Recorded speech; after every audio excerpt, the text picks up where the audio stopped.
នឹងហើយគឺជាវាសនានៃបងបានជារៀមសងចងក្តីស្នេហាណាស់ថ្លៃ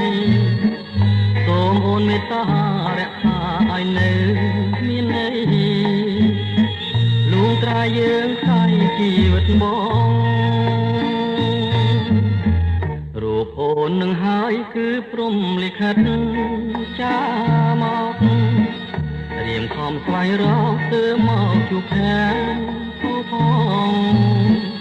ស្នេហាលាដៃចាប់យើងទាំងពីរតួអង្គឲ្យត្រឹមត្រូវត្រង់